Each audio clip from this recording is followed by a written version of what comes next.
Hey, I'm Andy Chanley from 88.5, the SoCal Sound, and this is a SoCal Sound session with Modern English. Welcome. Hello everybody. Hi, Andy. Joined today by, from my left to right, Robbie Gray, vocalist from Modern English. Next to him is Mick Conroy on bass and vocals. And over here is Steve Walker, keyboard player. You guys just did Cruel World Festival like days ago. With, let's see, who was there? Susie and Iggy and Billy Idol and Gary Newman.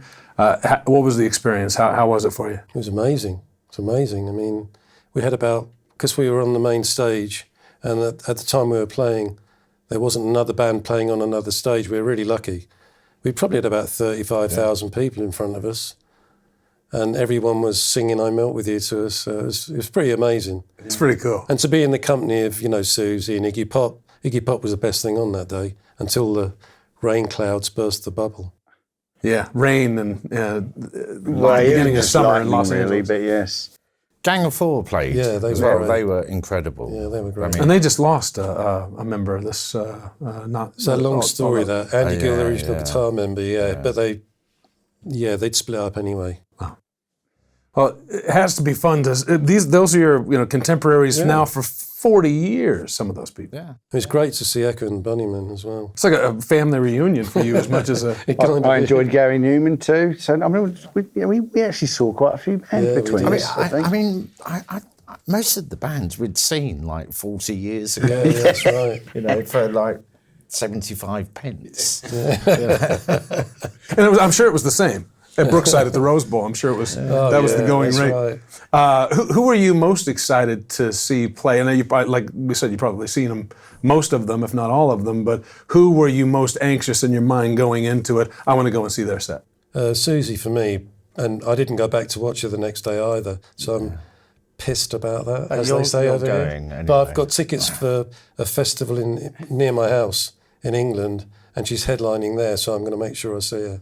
Nice.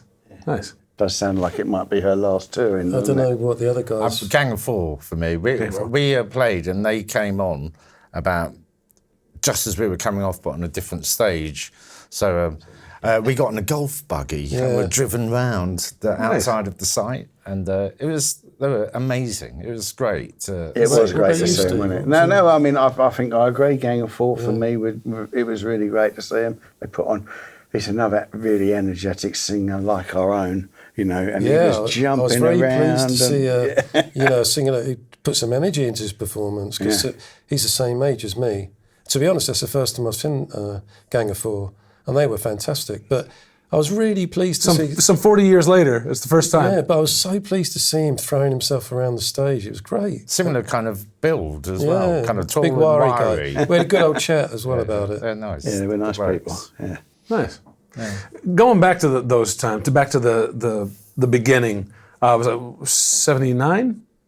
That's pretty much. Yeah. And it's Colchester, right? Which is that's like northeast of London? Yeah. Yeah. I'm guessing that at that time, the prevailing wind was more punk than anything else. What was influencing you when you started to make music professionally? Sex Pistols. Well, it was. I mean, the Sex Pistols, when they came out, it was. I mean, they always had great press. People like Malcolm McLaren. It was like the filth and the fury, and it was rebellious straight away. So if you're young, you're into what's going on. And when the Sex Pistols started, it was instant that you could play the guitar. If you could play a bar chord on the guitar, you could form a punk rock band. Basically, before punk rock music was what other people did. Yeah. Well, both Mick and I worked in record shops around that time as well, and I mean, there were other things before the Sex Pistols. I mean, you were a big Bebop Deluxe fan. I seem to remember I was a big Cockney Rebel fan. So there was... It's David Bowie, Roxy Music. Yeah, David Bowie and Roxy Music, of course. More from like David Bowie, Roxy Music, Kraftwerk and the Velvet Underground.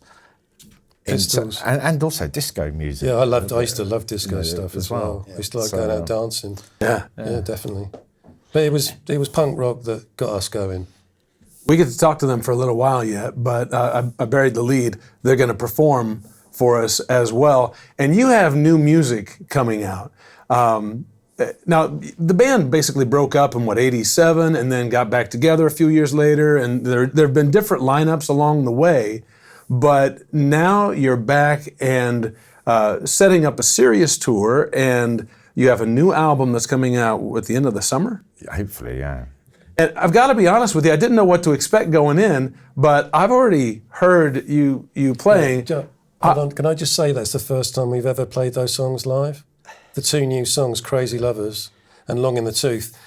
So, you're lucky. I'm into it, and we'll talk about this in just a second, about what it kind of reminds me of. But first thing that came to my mind, it kind of reminded me of if on Wire's Pink Flag album, they were 3-minute pop songs instead of 45-second, song sketches. So it's kind of like Wire's Pink Flag with synthesizers. Yeah. Does any of that ring true to you? Completely. Well, we were massive fans of all Wire. of us, every single one of us is a Wire fan. Of all the bands you could mention to each member of this band, they would be right up there.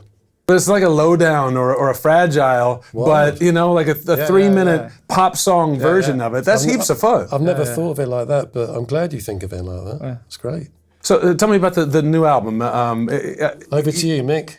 Well, lockdown happened, and me and Rob lived really close to each other in England, and it was we were supposed to be touring, to do After the Snow 40 years, but of course lockdown with COVID put a stop to all of that, and so we both have this program called Logic, and basically we were making music, sending it to each other, and talking on the phone. But we communicated mainly through files on our computer.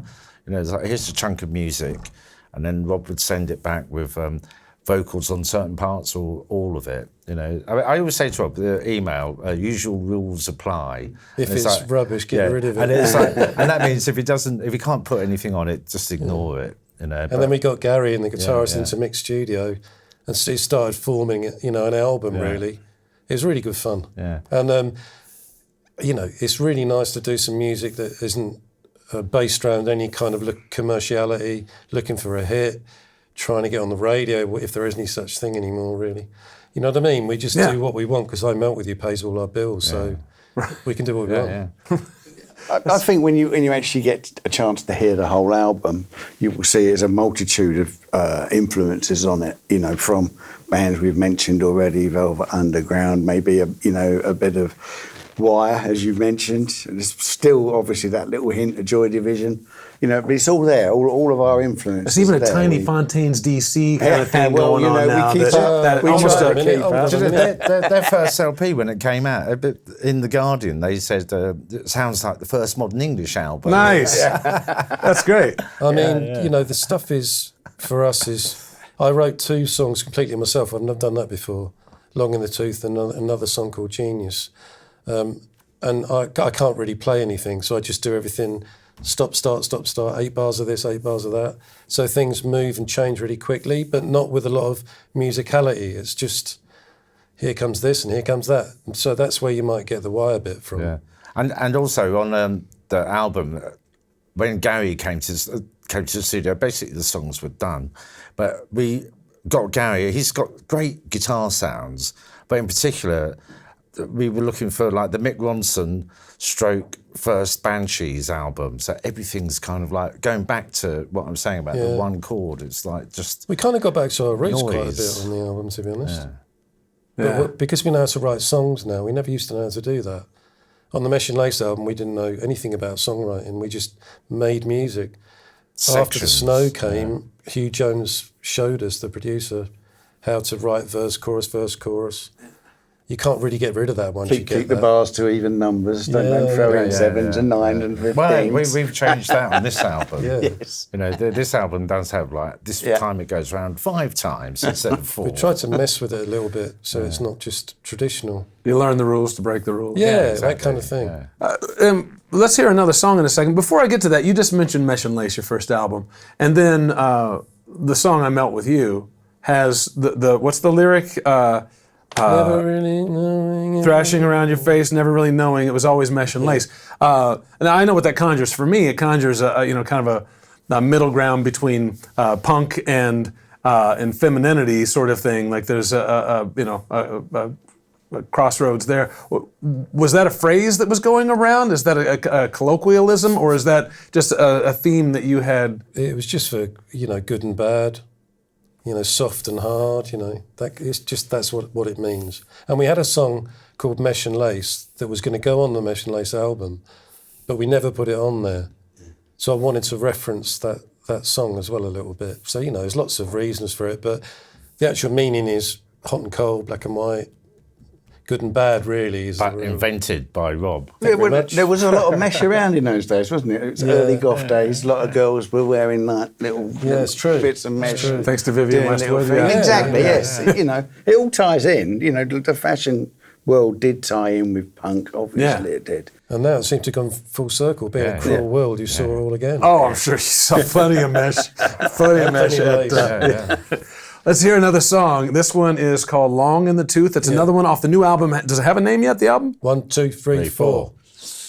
Amazing. A Pink Floyd reference. It's fantastic. Yeah. These new songs, so we said they're going to be coming out at the end of, looking at maybe September for release of this album? There'll be things coming out here and there for, online, digital sort of formats, online stuff.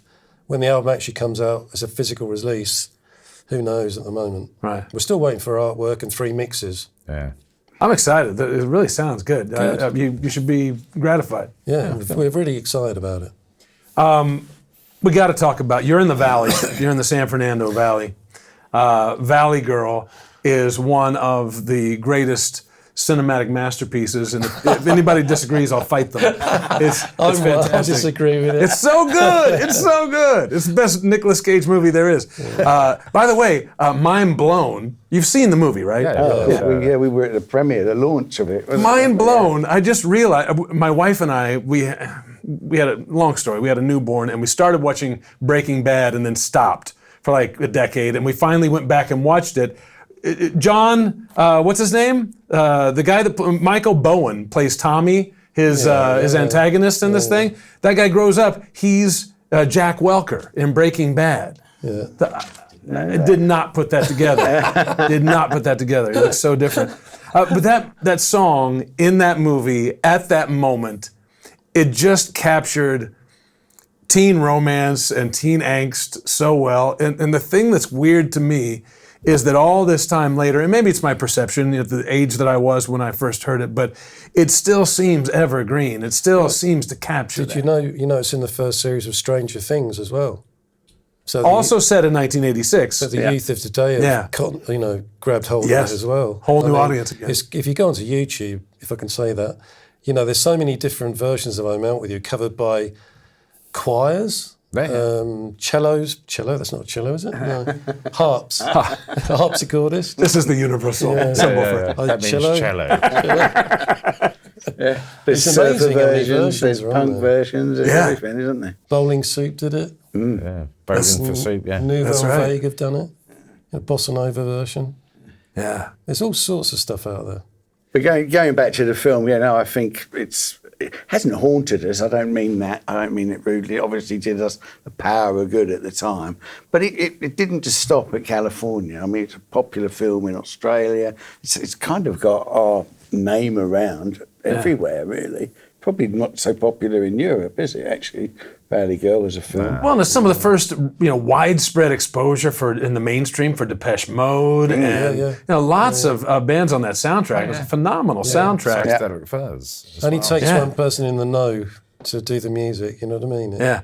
Still the same today. And nowadays, you can't watch a film without it having a great soundtrack. Right. Or that seems to be one of the major 40 things. years ago, and that was they Nicolas just nailed Cage's it. breaking movie, really, wasn't First it? film. That was his kind of... Yeah, that was it. What else has kept you busy during these last few decades? If you weren't making music, what was making you happy? I've got a house in Thailand I go to in the winter, but we can still do music backwards and forwards from there. But we're always doing music. Yeah. Always doing music. What about you, mate? Living on the boats. having a dog, going for walks, and sending files to Thailand. And moving to America, I think that's quite a big one. Yeah, recently. He just moved to upstate New York. Upstate New York. I've got to mention my dog, actually just died, my little dog. Oh, I'm sorry. Just to bring everybody down. Yeah, I appreciate that. That was. What about you, Steve? Well, I run like an online record store. I do that, so that's how I've just always loved music. I mean, like I said, me and Mick kind of met in a record shop many, many years ago, and I still keep going back to it. Whenever I do something else, I keep going back to looking at This music new records. for all of us, really. I went in, Steve's got this kind of like warehouse thing in his back garden, and a warehouse that's somewhere else. But I walked into his kind of like record emporium thing, and from my days of working in a record shop, decades ago, I could recognise the records from the spines. Oh, yeah. Thinking, Isn't that crazy? It's like, And it's wild there's a that pile of vinyl, ELO. vinyl's back, isn't it? Yeah. Yes. Yeah. Oh, yeah. I got a turntable a year ago. I have a 12-year-old boy, and I've taught him how to take care of vinyl, and it's just a fantastic tactile thing. But you remember when the artwork was nearly as important as the music? Oh, yeah. So, ELO you just mentioned? You open up Out of the Blue, come so on. we're excited to have the artwork again for when we press up the vinyl. We were excited about that probably as much as the music. That's great. That's exciting. Yeah. Well, I'm sorry, we've taken a little too long, and we don't have time for I Melt With You today. So we're just going to wrap it up. Okay, great. Yeah, that's going to work. We will close with I Melt With You, and we'll let that music have the last word here. But Robbie, Mick, Steve, thank you so much for coming by and visiting. You're welcome. Thanks for making this the first place you're sharing this new music. I'm already a fan of it. And safe travels to you. Where next? Seattle. To do a KEXP. Oh, nice. Yeah, they're good up there. Yeah, that's great. And then Washington, D.C., the 9:30 Club from many moons ago is reopening, but as the Atlantis.